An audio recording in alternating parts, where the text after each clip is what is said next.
Okay, so what we're going to be doing today is covering some kind of advanced printing techniques and stuff like that, kind of how to address certain types of graphics that customers can email you and things like that. Because kind of what you see on your screen is not always how it prints out. So sometimes you have to address these graphics before they even get sent to the printer. So that way they have the best output, look, feel, and just overall quality. Okay. I found a perfect example from one of our customers earlier this week on the support lines and stuff, and they were complaining about how it was really blotchy looking, wasn't giving the effect that they were looking and things like that. So we're going to get into this and kind of, I'm going to show you what it prints like just straight from the customer, and then we'll kind of go through and show you some of the tools that the RIP software gives you, Photoshop gives you, things like that, so that way we can kind of optimize the way it prints properly and control how it looks.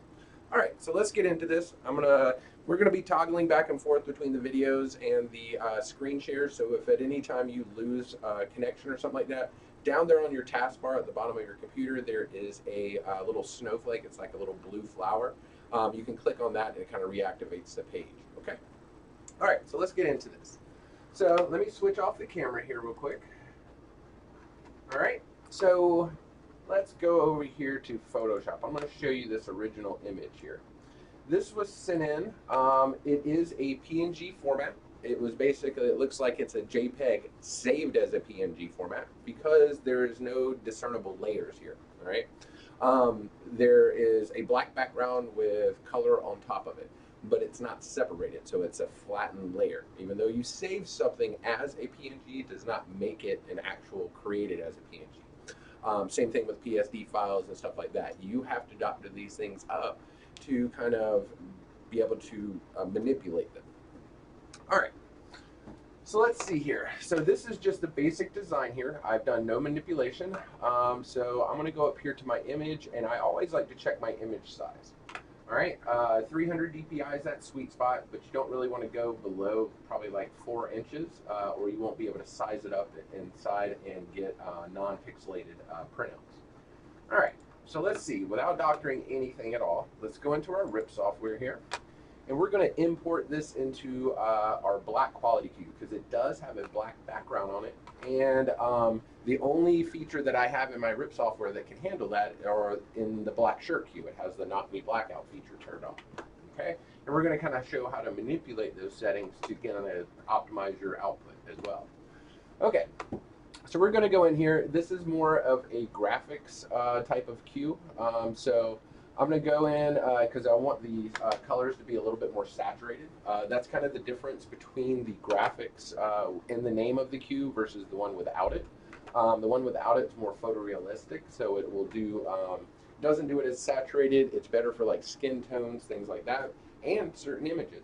All right, if the output of the colors coming out of the machine aren't kind of what you're looking for, try using the other queue because it does have different color profiles. So a lot of people forget that they have two different queues and they affect the color output accordingly. All right, so first thing, let's go ahead and import this graphic. Go down here. And what we're going to do is we're going to print this. I'm going to print a couple of them on the same shirt so that way we kind of see how it is affected. So I'm going to shrink this up a little bit smaller. Let's just go to about 8 inches here. And then I'm going to go up here in this top corner. Move this sucker right up here. Okay. And let's go ahead and pre-rip it because I don't have my shirt set up in the machine. All right, so now that this is ripped, give me my ink cost at 60 cents to print it. Let's see what the output looks like and see what we're going to have to do to address it. All right, so let's go back over here. I'm going to switch back over here to my video. All right, and we're going to prep up a shirt to get ready to print. So I'm also going to kind of touch base on proper prep up for a shirt too, just to kind of as a refresher. All right, what I'm going to be using is our Spider Mini. We're going to do a typical black shirt. I'm using a typical Geo Knight, George Knight heat press. All right, so I have already primed up and done my morning maintenance on my machines. If you do need a refresher on those maintenance techniques, definitely call into our support line or check out some of our YouTube videos that kind of do walkthroughs for that stuff. All right. Right here, I've got to make sure my thing is set up properly.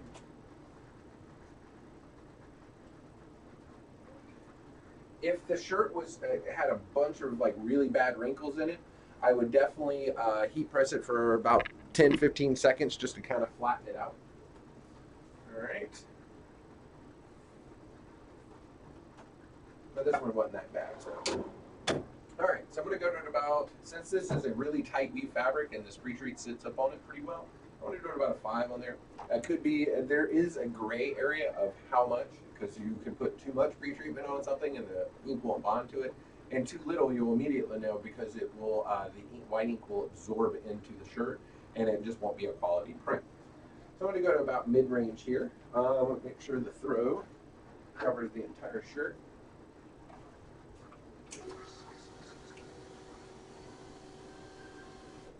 So when I pull out my shirt, I definitely look at it to see if it's like saturated wet. If it's saturated wet when it first comes off this thing, you have to get that surface moisture into the shirt. One of the techniques I like using is taking a piece of release paper. Let's see if we've got one here.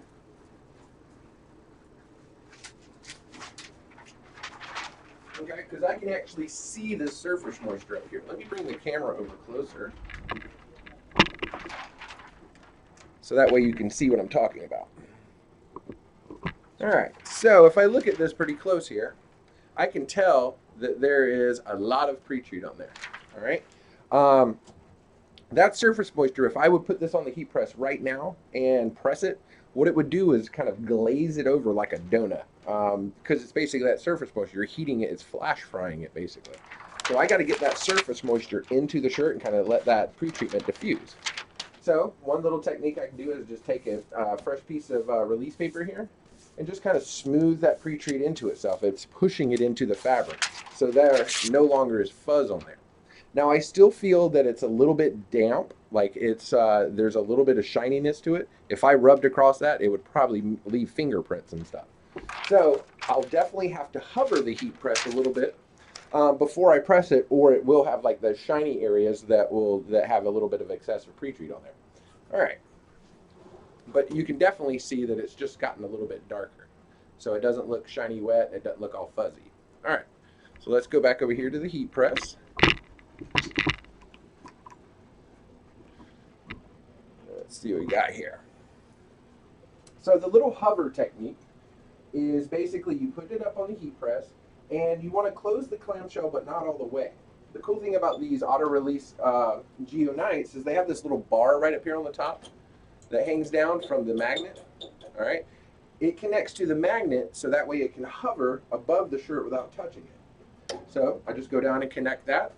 We'll let this hover for about 30 seconds or so, and then I'll pop it up and kind of inspect it. You'll notice some steam coming off of it and things like that, but that's perfectly normal. Basically what this is doing is letting that pre-treatment kind of diffuse into the shirt, so that way it doesn't have that surface moisture on there. It'll still look damp and kind of feel damp, but it's just, it doesn't look wet. All right, let's pop this up. A little bit of steam coming off of there. Center up my release paper, and we'll press it at about a medium pressure for about, say about 10-15 seconds. Sometimes it might need more. It's just kind of where you start at. So once after about 10-15 seconds, I'll pop up my heat press here. And the biggest thing that I'm worried about is if this paper is sticking to the shirt. If it doesn't just float off of there like it's not even touching it, you need to put it back down and press it for another 5-10 seconds. A lot of times, just so I get it out of the way so there's no question if it's sticking or not, is I'll just go ahead and flip that paper over and press it another 5-10 seconds. Because if that paper sticks, what it does is when it sticks, when you pull it off, it's wicking up fibers, and then you're going to have fibers sticking up. And then if you're doing an underbase print, it prints over top of that with white. Now you got little white fuzzies sticking up. Then when you cure it, those little white fuzzies get folded over, and now you got little white speckles all in your image. All right, so it did just float away. It does have a little bit of steam still coming off of it, but that's fine. As long as it doesn't have like dark, damp areas. All right, let's move this up a little bit. Okay, let's go ahead and put this up here. Since I'm just doing little samples, it didn't really matter which orientation I'm going. We're going to do a couple little test prints up here to kind of show you how to manipulate graphics. All right. And let me know at any time if you fill out, if you have a question or want a little bit more clarification, just fill that out in the questions box and I'll keep checking up there to make sure I can address those as they come in. All right. All right, making sure that none of the corners are sticking up, no seams or anywhere. Go ahead and push it in manually. Make sure no collars are sticking up or anything like that can make it break the gap sensor. I will hold my up button. You notice I just pushed the shirt in just inside the cover here, so that way those little gap lasers inside the cover can see that shirt. So I'll hold the up button until it stops. Doesn't look like it's going any further. All right. So then I'll hit load. Since I am doing a dark shirt, all dark shirts are at least multi-layer prints. So I have to make sure my layer light is on a 2-layer, which will be the little blue light will be on. All right. So let's go ahead and I'm going to send this over to print here. I'm going to open up my RIP software. All right, let's hit print and see what this looks like.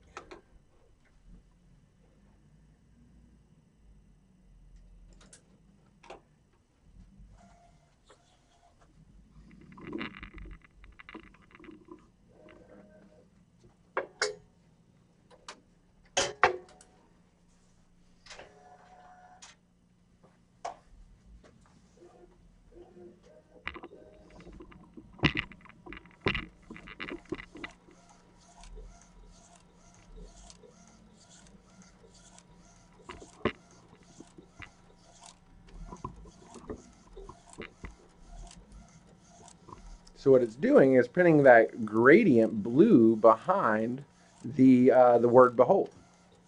It's like a glow feature to it. But you'll kind of see, once I show you some of the manipulation stuff that I can do, you can see how I can truly optimize and control how this output comes out. Because this is going to look a little bit blotchy. Just from experience, I can kind of look at it and look the way the graphic was created and knew that it was going to be kind of matted out. Too much white ink would be printed and things like that.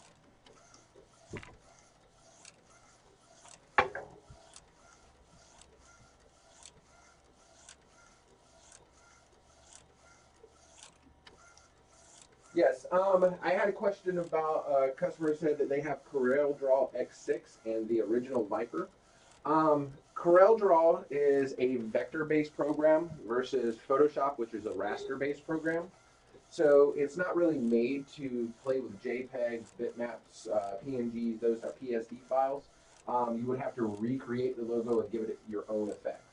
That's why it's a drawing program. You have to recreate things. Now the Corel Photo Paint, if you know how to use it, I'm not the biggest fan, but that's just me. But it can be done. Also, depending on what level of software, the settings and stuff like that, they might be in a different location if you have an older version of the software like C5. But the basic premise of how this is done and how it's affected, yes, it will apply.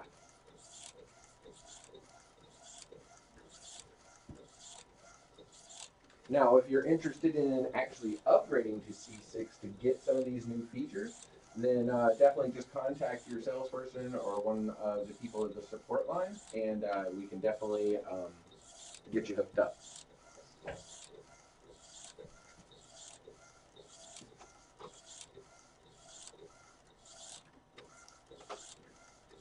Okay, so it's not looking horrible so far. But I'll show you kind of the blotchiness that it looks. I hope it can show up on the screen once I get zoomed in a little bit better. Okay. So when I look at this in comparison to my screen here, you can kind of see that it's real blotchy, kind of muddled looking. The gradient goes like a little bit too far out. Like it looks a little bit brighter because of the radiation of the camera here. But yeah, let me see if I can get a better angle on it without the reflection coming through. So yeah, you can kind of see where it's kind of modeled out around the outside edge of it. So that wouldn't really be a desirable print to a customer. I wouldn't pay for that myself. All right, so now we've got to address this. But there's not much we can do. We could play with some settings in our RIP software, but we wouldn't be able to see it. So I'm going to kind of get control over the graphic a little bit more, kind of separate the background from the color of the image. And I'm going to show you how to do this. Okay, so let's go back over here. And I'm going to go back to my screen in a second, and then we'll reprint this. So let me go ahead and just reload this, so that way we can do it right below it and show the comparison. All right, so let's go back over here to the computer real quick. I'm going to turn the video off. All right, so now let's see. Inside Photoshop, there's not much I could do without destroying the color of the graphic to get rid of the background. Now I could play with layers, but it also is going to affect the brightness of other stuff. So let's see, there's a feature inside the RIP that we can use called Knock Me Blackout inside the C6 software that we can basically eliminate the color black, sort of like it does in a print. But then I can export it back out of the RIP into Photoshop so that way I can save it. Let me show you how. Let's go back to the RIP software. We'll import that exact image again. And click open. Okay, I don't really need to size it or do anything like that. This is just kind of like an editing feature. So I'm going to click on the job to activate it. And then I'm going to come up here to my jobs drop-down menu. And then I'm going to edit this under CAD link. All right, see, these are some of the features of the RIP software. So right here I have Knock Me Blackout. Some of the other stuff, if you look in here, like easy color adjustment, you can do these adjustments within the RIP. But a lot of time I like to export it back out to Photoshop just to kind of verify what it looks like. Okay, because you can't really, the image previewer isn't as good as the graphics program, Photoshop or Corel or something to that order. But let's use this feature right here, Knock Me Blackout. So as I'm looking at this, you notice that we have this slider bar. If you ever got into your layer profiles, that would be the same slider bar that's down there on the Knock Me Blackout feature. Okay, so this is basically what it's doing. It's going to knock that much out. So check this out. If I go lower, it brings more of the graphic out. If I bring it higher, it shows a lot more of the graphic. It's not knocking out because it's considering that like a navy blue. Whereas the lower the number, it's considering more of this black and knocking it out. Okay, so I can also look at my underbase too. All right, so that would be, it's kind of in a like, what is it, inverted type of state, but that's how it would print. So I can actually dial that underbase in. And it's not going to affect the bright colors, it's knocking out the shadowy colors. All right, so let's go down to say, I'm going to do about 30. It's going to knock out a lot. So let's show the transparency. That's what it would look like. The white is just as white as it is up here, but you notice it's taking more of that dark color out. I can start seeing through it a little bit better. I can also click on my shirt color. So it looks a little bit darker there, but the output will be better. So let's see what it looks like when we print it. So I went from 70 down to 30. Let's click OK. So then it'll edit it. And if I wanted to, I could just go ahead and print this. But actually, that's what we are going to do, is just go ahead and print this. But I'm going to go ahead and export it out here to Photoshop first. So if I right click, I can go send to Photoshop. All right, while that's over in Photoshop, we'll go back to that in a second, but let's just see what this prints like as of now, just with that simple adjustment. So we'll go down to 8 like we did before. All right, we'll move it directly below this one that printed already. Okay, and let's see what the ink cost was in comparison just by using that feature, because this is basically taking a lot of the underbase away. So I went from 60 cents down to 24 cents, kind of optimizing the prices as well. All right, so I've already got it loaded. Let me go ahead and hit print, and then I'll switch back over here for my video.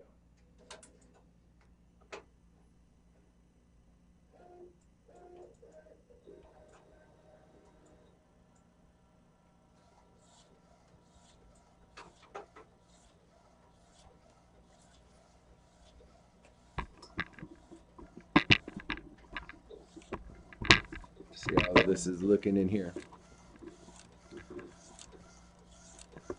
So I still might have to do a little bit more, or I could take it into the RIP software and adjust it even some more. Because basically what I did was took out the entire black background. So right now it was just a transparent. I'll show you what the output was once we open back up in Photoshop.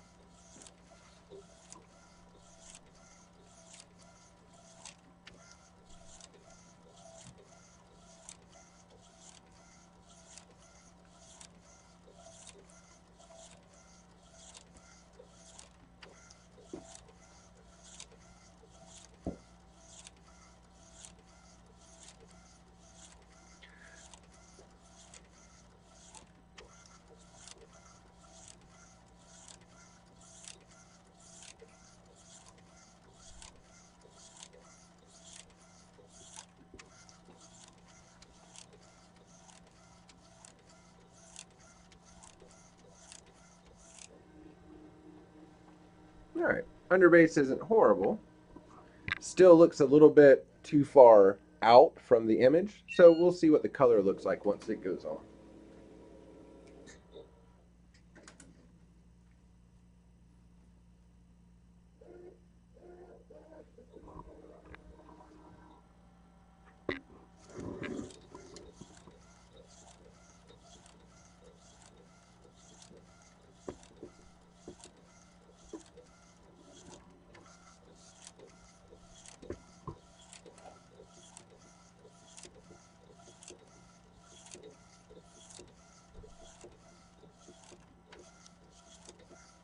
It's getting better, but still not quite where we want it at.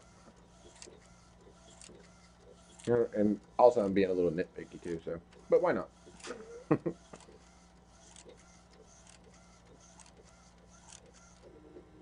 Okay. So let's look at the comparison here so far, what we've done.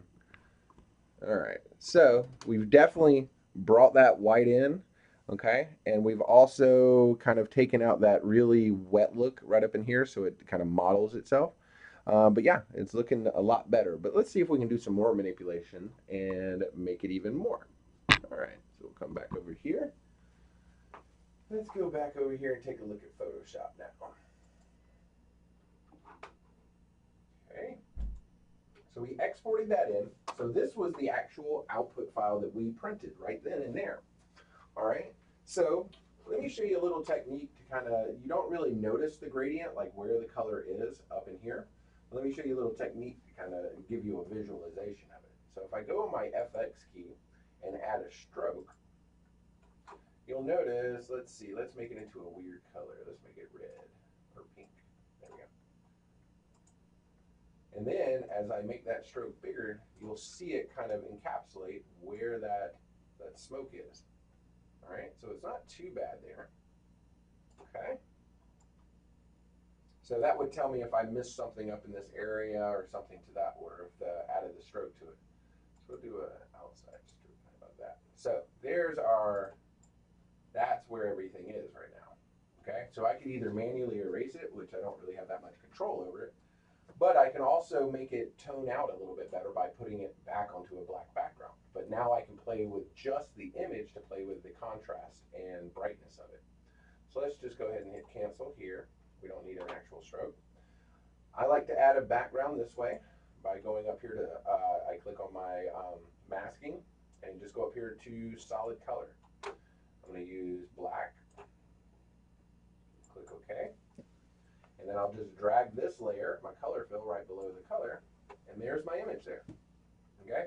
So basically what this does is make that, we took out the black background before, so that way I have control over it, okay? Without having to adjust the black of the original one, because it was just a one layer versus two layers. All right, so then I can click back on this layer and I can play with like levels, which are one of my favorite tools in Photoshop. So I can bring in my black point, which is my shadows. You can see how that kind of tones those things down and gives it a little bit more of a crispness. So I probably don't want to go too far. I'll go with about like 45. All right, but I can also make my highlight areas come in more too, so you can bring those back into the brightness level. I don't think I'll really need that. Let's take these mid-tones down a little bit too. All right, and bring up that. So there we go. So it looks a little bit different. Here's the original, and there's the edited one. So we're not really worried about what it looks like on the screen. It's the output that physically comes out of the shirt that makes the huge difference. All right. So we'll just save this as the edited one. So we'll go File, Save As. Still gonna be a PNG. So that way we just stick with the same formats. Okay. And let me put it back on that same USB key I was using.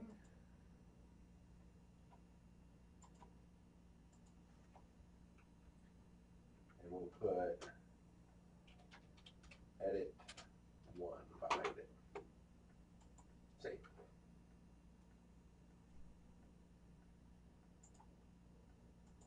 Okay.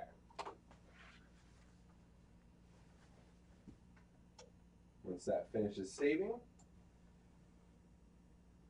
then we're going to check the output of it again.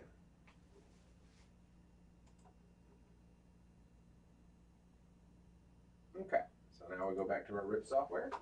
Let's import the edited image. All right, comes in pretty big. Just go down to about 8. Oh, one thing I did forget. Let me go ahead and remove this real quick. I apologize. When it does export back into Photoshop, it comes in at 72 dpi, so the transfer rate goes a lot faster. So what I have to do here is just go image, image size, and then I can check that. Never want to print anything at 72 dpi. The reason it still looks crisp is because it's 44 inches wide. So what I'll do is take it up to 300. So check out the image size now, it's 15.6. So if I go up to 300, makes it up to 270. That's way too big. But I don't really print anything wider than 12 inches, so let's go down to 12. Now I'm back down to 19 megabytes. Still have a nice crisp edge. Click OK. There we go. So now I'll hit save from there. File, save as. Go back down to my USB.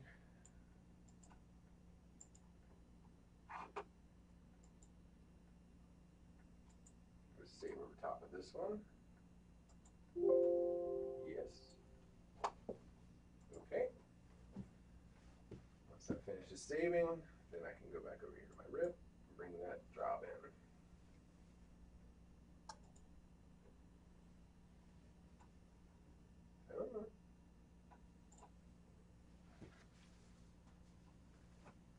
All right, so now it's saved. Let's go ahead and import the edited image again.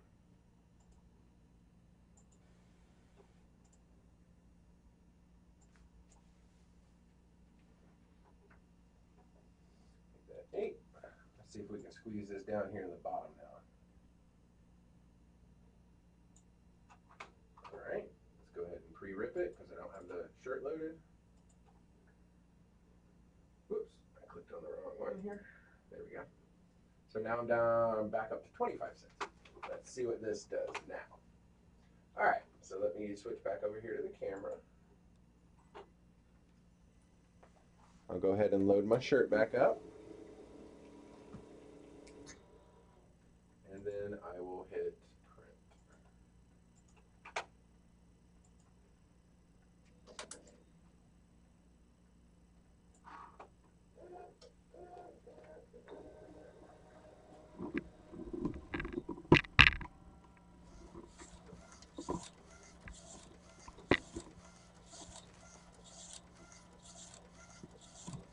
See, basically what it's doing when you put it onto a black background, right, and you have control over the black background, it's taking that gradient that was around there that we created by removing the original background, and it's blending the new gradient into the black background.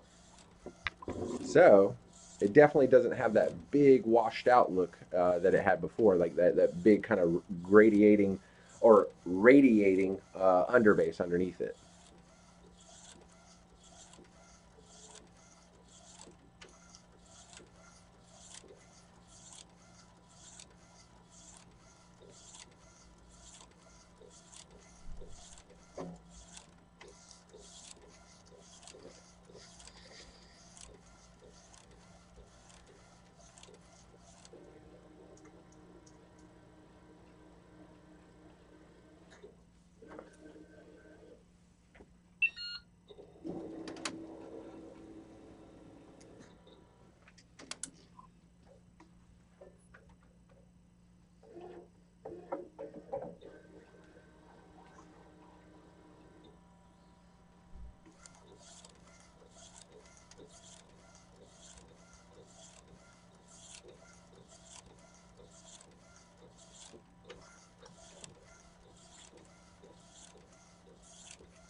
So definitely looks a little bit truer to image there from the original.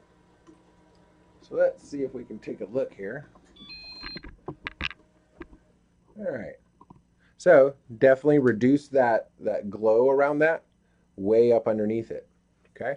So I could probably go in and affect just the white sections to make them a little bit bolder as well, but still the white has not been affected at all. All right. So those are some basic manipulation tools that you can do. All right. Does anybody have questions on those? Just kind of see how we step through that. All right. So let's see. Let's go back over here to Photoshop.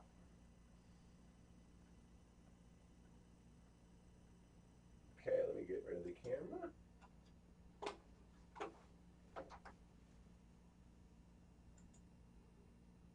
Okay. So if I did want just these sections and stuff like that, so then I could come in here and play with those levels again, just to bring that brightness up a little bit more.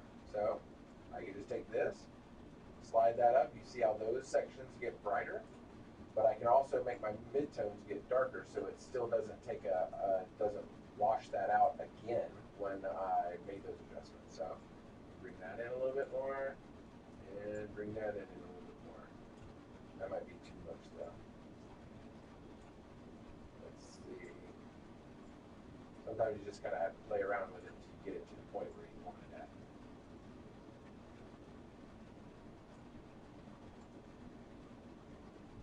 That way it doesn't look as washed out. Okay. And then you just kind of test print it. And I could keep going to see if I really wanted any other way. And then I would show the client what they wanted, how the printouts come out, and they get to choose from it. Because let's see, let's look at the original. Oh, let me hit cancel here. The original looks great on your screen. It looks like a neon bulb. But when you actually physically have it on the shirt, then it doesn't look proper, right? So those are some of the manipulations you might have to do with some of your graphics to get the optimum output. All right, so let's go on to something else. Let's address another image that will help get rid of backgrounds, things like that, so that way I can actually control how it prints out. This will be a neat one. Okay, let's see if we can find some raw JPEGs here. Go to my bridge. Let's see. Alright, I think I have some that are just raw images. Okay, what would be a good one?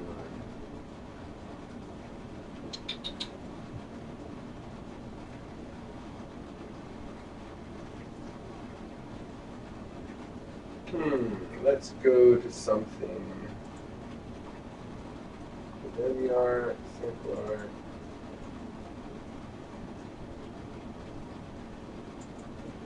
I'll show you some of those difficult to crop images.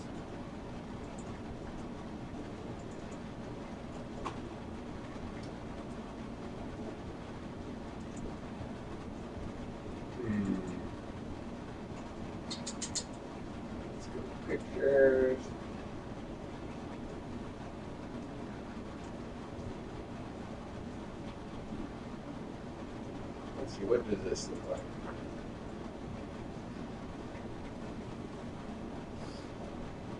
Okay, it'll be fun, but it's not crisp enough. I want something a little bit more high res. All right, so let's do this. If anybody has suggestions, please feel free to respond. All right, so then we will move this down a little bit. Put the images here. So high res.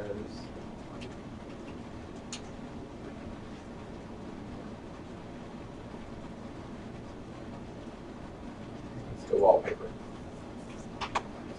All right, we'll see something iconic that we want to kind of take out. Let's see.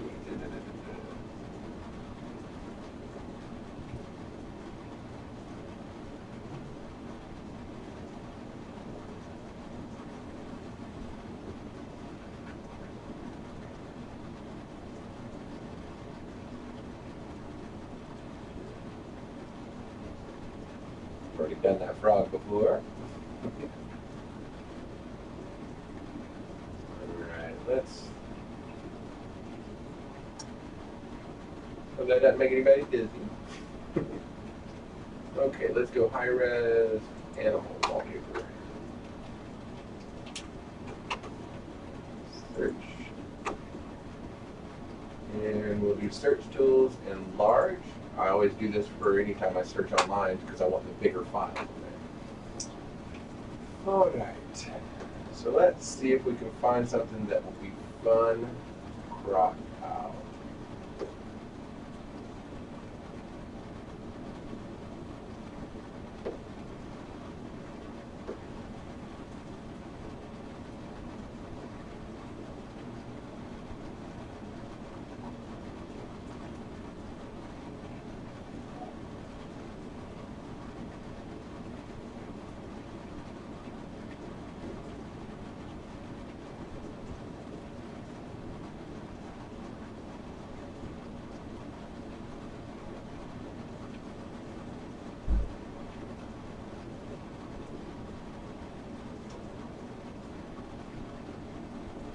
There's a reason why I'm being particular here because I wanted to demonstrate how powerful a tool this is that's within the RIP software.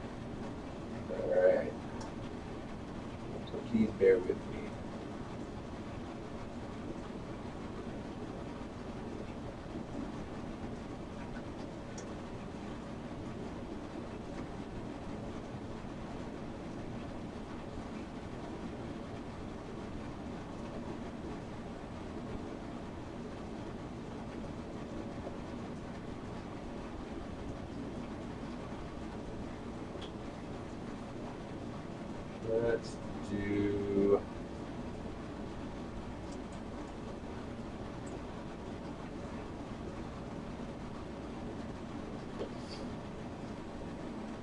Let's do these little chickens right here.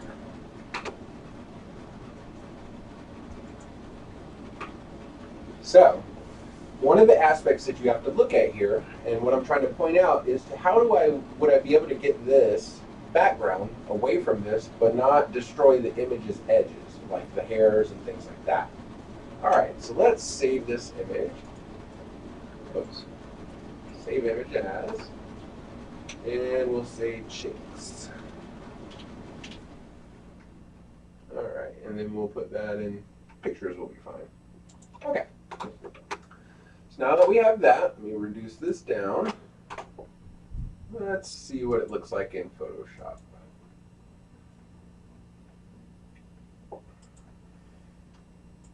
There's our chicks. Okay. So looking at this, let's go in. Anytime I import any image, I always check its size. It's 72 dpi. Let's go up to 300. All right, not needing to be that big. So 23 megs. I try to keep my image size under probably about 80 megs, or it just takes forever to process. Okay. So now it's nice and crisp. Let's look at our edges here. So yeah, you can tell it's a little bit of a pixelated resolution, but I'm also zoomed in way far too. Okay. All right, so we'll just go ahead and save over top of this one.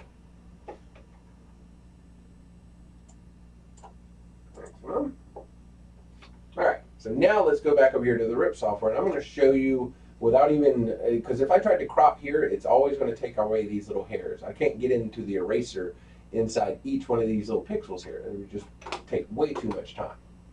All right, so let's see. Let's go back into the RIP. It doesn't really matter which queue you're in to do all these things. So you can be on any of them because you're just in an editing stage, just FYI. So we'll add that image in for pictures here. The only thing I did was increase the DPI. And then, let me just so y'all can see it. Let's go rotation none. All right.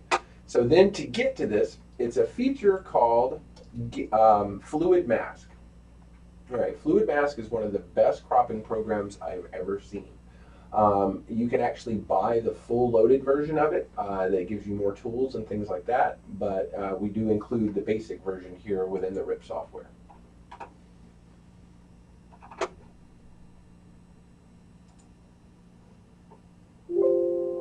Okay, and it also comes up and asks you if you want to buy it or not. So I'll just click no thanks for right now. All right, so it comes up and tries to segment it and things like that. For real basic images and stuff, you can use those. So I could go in and say remove that piece. You've got red for remove, green for keep, and blue for blend. So you have areas and you also have precise. Okay. Basic shortcut keys work in this program too. So if I hit the bracket keys above my enter key, it makes my brush size bigger or smaller. If I hit the plus or minus key above that, it zooms in or zooms out. Okay. If I don't want to see these blue edges, they're a little bit of a pain in the butt, so I can turn those off. All right, so what I'm going to do is I'm going to crop these little chickens off here, even what's up underneath them. I'm going to get the hair in there and remove all the backgrounds. Okay, so the first step that I do is I like to go through and kind of get the edges here. I want to encapsulate this stuff. And since it's kind of like a blend between the background and the foreground here, I'm going to use my blend tool versus my accurate tool. I can use my accurate tool down here because the pixels are definitely, there's a separation of colors. So we'll go through it and we'll kind of just dig into it. All right, so we'll go in and zoom in a little bit. All right, and then we'll make our brush size smaller. And then what I'm going to do is just kind of trace around the edges here. You do not have to do this in all one piece, all right? But I do want to include the things that I want to keep, and it's going to try to differentiate. It's got like a, that's how it kind of analyzes stuff. It picks up the pixels between the background and the foreground and kind of helps blend these colors together, all right? So like I said, you don't have to do it all in one piece. You can pick up the pencil. But yeah, I just do a little bit at a time, kind of working my way around it. I'm trying to keep the hairs in here. All right. We'll scroll down. I can hold the space bar and kind of move around so it's easy to navigate through here. I'm going to add a little bit to it. Just go ahead. This is one of the slickest programs. I love that the programmers included this on the software. This alone would make me want to buy C6.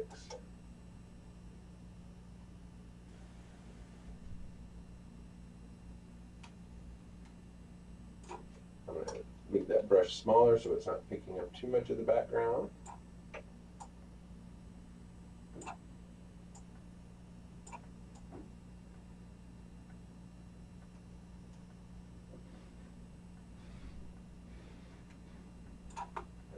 Scroll down.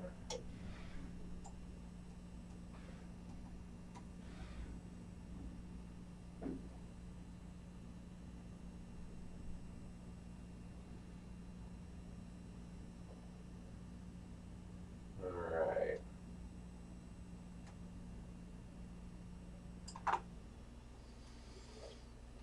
Go back up to the brush size here. All right, so this is where I can start getting into my keep tool. All right, so I'm going to go with the accurate keep tool, but I'm also going to protect my blend so that way if I go over the blend that it does not change it. So then I do be real accurate at this. So I don't want to go too far out because it will keep what you paint. So basically you're painting the edge here.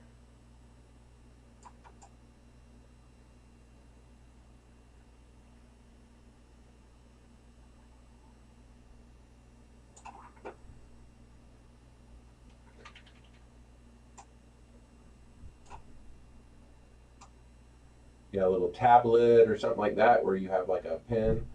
They have these little tools out on the market called Wacom tablets. It uses a stylus pen to be able to draw on a pad, and it makes for real accurate designing. It's not necessary to use a DTG, but if you want to get into like real graphic arts and stuff, that's what most of the professionals use is a Wacom tablet. You can buy them at Amazon for a couple $100. All right, so let's see here.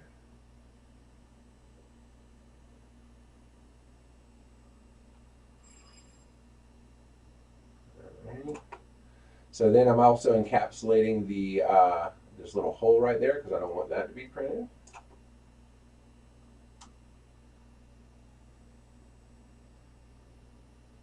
Pretty proud of myself with my mouse use here. It's almost like I've been doing this for a few years. So then I can go back to my blend tool. I can also, without even going back up to the toolbar, I can just hit the B on my keyboard for blend, K for my keep, and I think E for extract, or delete, or D for delete, yeah. All right.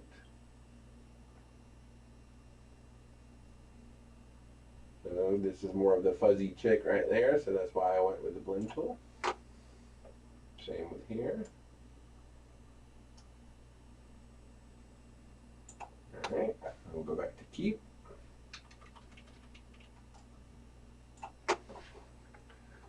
Move this around a little bit. I can always hit Control Z if I go outside the line. There's also an eraser feature that you can do as well. So you can actually erase these pixels as you're making them.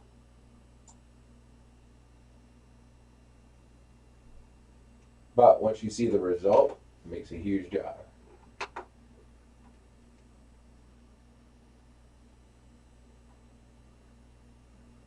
Oh, had a quick question. Yeah, no problem about the great tools, and but time's consuming. The question they had: do most DTG sellers charge extra for editing? A lot of the competitions out there, you have to buy the rip extra, depending on what rips they offer and stuff. You would probably have to check with them. A lot of the companies, say like Anajet or Brother, you have to buy rips like this aftermarket, which can cost up to a couple grand. And some of them don't even have these type of editing tools within them. So this is one thing, and our RIP software is basically included with every purchase of the machine.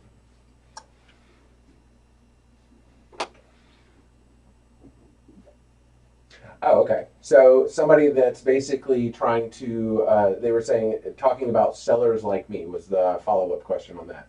Sellers, it depends on what your customers give you. You do have to go through, because not like I've had customers, like when I'm doing production DTG work, that it would, I'd have to go through and it just I'd have cocktail napkins, ideas, thumbnails, or like web links, things like that. And the artwork is just not acceptable for printing. The output looks horrible. Sort of like that first image where with Beyond, it was just, it did not look good when I printed it for the first time. So I would have had to take that to the customer and be like, well, that's the artwork you sent me. So I have to have those tools to be able to go through and optimize it, so that way I can make the image kind of have the or keep up to the customer, my end customer's expectations to give the proper image output. So yes, you do have to edit these graphics and things like that, especially if you're creating your own logos. Most of the stuff that you see in magazines and bigger logos and things like that, those are just objects and things, different photographs pieced together to make up a logo. It's like I could, once I have this cropped out, then I could add lettering around this and make it into like a farm logo or something like that. And like two chicks farm or something like that. So it's just one of those things. It's variable to what your customers are bringing you. All right, so now that I have that surrounded, okay, so now I've got to go through and get rid of stuff. All right, so I'm going to do my area for the delete. All right, so to do that, I'm going to protect my blend, okay, and protect the keep. So if I go over top of the green or anything like that, it protects it so it doesn't change it into a blend. All right, so then let's make this brush sizer bigger. And I just need to kind of paint over this area right here to get rid of as much as possible. All right, I can go over top of it because I have that protect feature turned on.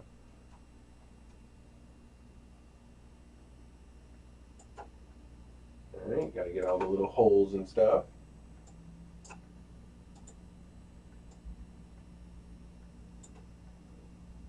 Get it as close as possible.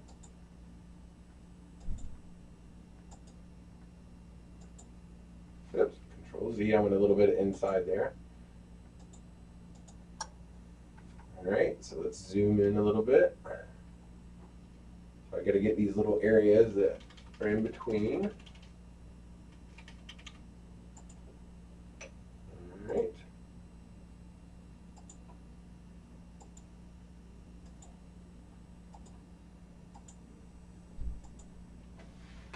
Okay, next question was, why does the delete tool turn the keep into a blend?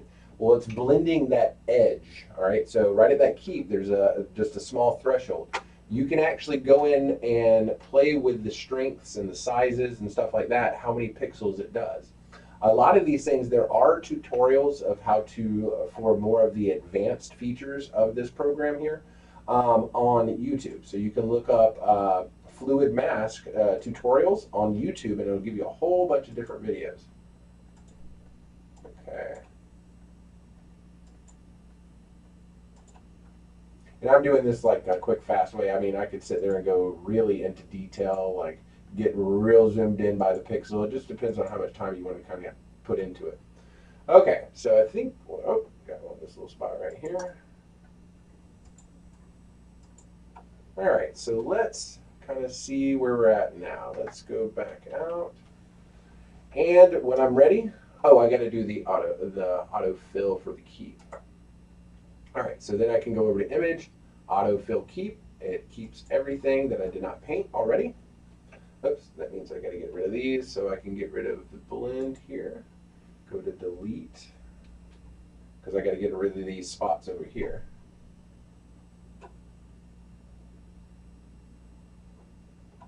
Or let me just erase it. That'll be the best way to do it.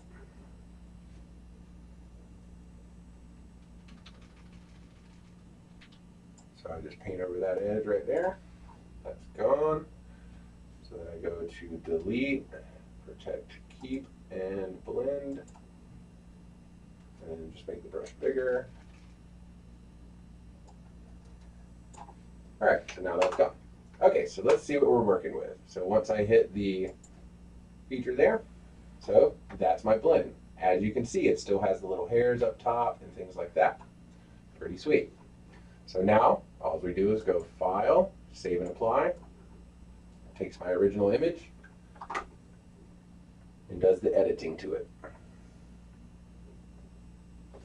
All right, so now it's usually better if I take this out of the RIP software, so that way I can make sure in Photoshop that it doesn't have any like weird pixels and weird areas. So let's go back out. Let's send to Photoshop.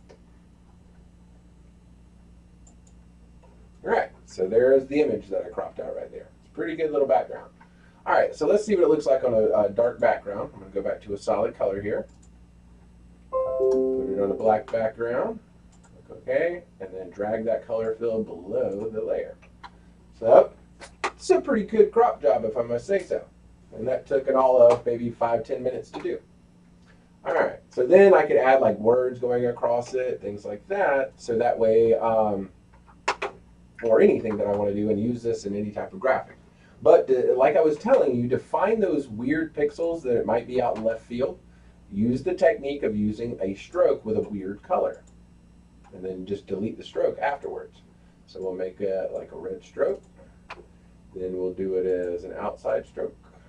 And then we'll increase the size of it if we see any kind of pixels. So as you can see, I have that red stroke popping up over here in left field, and I have to get rid of that stuff because it will print that pixel up there. So you can have spots somewhere on the shirt and be like, I didn't print that, that's not in the graphic. Your printer sees every pixel, regardless if it's a 1% color or 100% of a color. So that's why you have to go in and verify this stuff. So if it prints weird objects and stuff like that, this little tool about adding a stroke, you can see the pixels that show up. So how do you get rid of them? Just go over here to my eraser tool, make sure that I'm on the right layer, delete them. And then once I've got all those weird pixels out of there, I can just drag that effect down to the trash can, and now the stroke is gone. Easy peasy. All right, another way to tell is if you trim your image. All right, we'll go image trim away to the top left pixel, which one it hits first. So it trimmed into the edge of the graphic on top left, bottom, and right. Now, if I still had that pixel over here, that section, it would be a big, that black void right there would still be there. Let's go, let me back up to kind of prove that point here. All right, so now we're back at here. So say I wanted to just trim this, all right? So to make it so if I want it to be exactly 2 inches down on my printer, the top of my document will be right here at this top pixel. So let's go and see what happens when I hit trim. So now I've got this void area right here. Why didn't it trim that off? All right, that's when now I can tell, and then I can go into that stroke, click OK, and then go into delete again, get rid of those 2 little pixels there, then try to trim it again. Oh, I got to get rid of the stroke first. If I didn't get rid of the stroke first, then it would trim up to the edge of the stroke. So it goes to trim. Now it's exactly to the edge. All right. So any questions on this last part here about some of the advanced tools that you can do?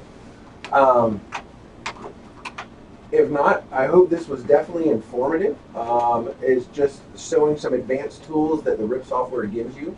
Some of the other ones in there, just to touch base on them, you saw when I did the drop-down menus. All right, edit in GIMP.